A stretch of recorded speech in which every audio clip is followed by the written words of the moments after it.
enze kumgcoka ukuthi tihle tiphumuta ingqondo. Ngenhloso yokuvalelisa tisebenti temsakato tisayothokothela impelasonto eliphasika nekwakha bunye umsakato ubambe imidlalo lehambisana nema-Easters.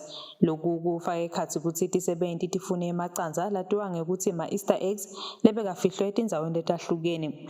Lobukete kuchumana nekumaketha kulo msakato nomcebo Malinga uthi lena indlela yekucinisekisa kubumbana kwetisebenti. Zabona ukuthi-ke asithathe lo msebenzi wanamuhla sende a team building exercise lapho khona sebese sibona ukuthi-ke asitheme ukuthi-ke it's going to be an Easter egg hunt for all staff members across lonke ema-premises aka-Eswatini TV, as well as have them come to the work station labasebenzela khona in their different church regalia. So ngingasho nje ukuthi umsebenzi uhambe kahle kakhulu and siyasifisela nje nesive sonke nababukeli baye-Eswatini TV ukuthi-ke babe nama-holiday namahle. Lo hlephule livi kube nguVictor Ngozo novete bumcoka besinziso wangetane ukuthi ngekusho kwembhalo setikhathi tekugcina.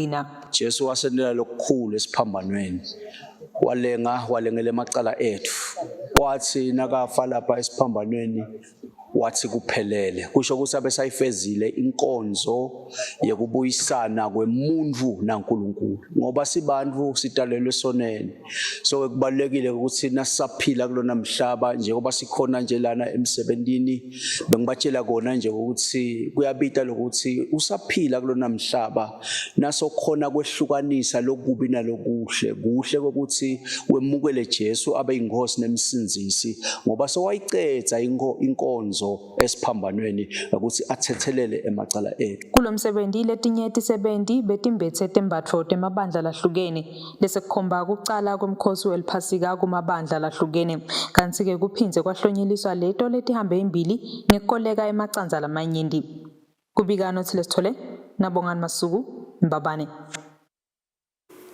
Bosomabhizinisi batfole lithuba lekuceceshwa ngetindlela